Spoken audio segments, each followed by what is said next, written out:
ભરૂચના નંદેલાવ મઢુલી સર્કલ પાસે અસામાજિક તત્વોનો આતંક, પોલીસ બંદોબસ્ત વચ્ચે બાઇકોના સીટ કવરો ચપ્પુથી ફાડી નાખ્યા હતા।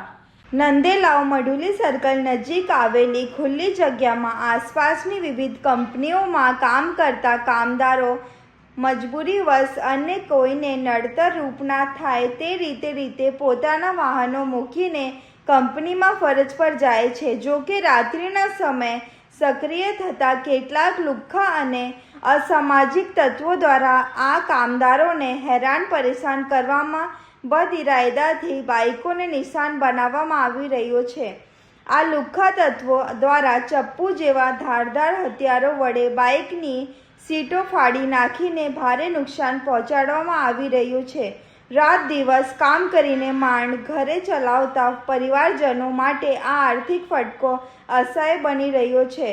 સૌથી મોટો અને ચોંકાવનારો સવાલ એ ઊભો થાય છે કે આ વિસ્તારમાં રાત્રિ દરમિયાન પોલીસ સ્ટાફ અને હોમગાર્ડના જવાનો બંદોબસ્તમાં તૈનાત હોય છે।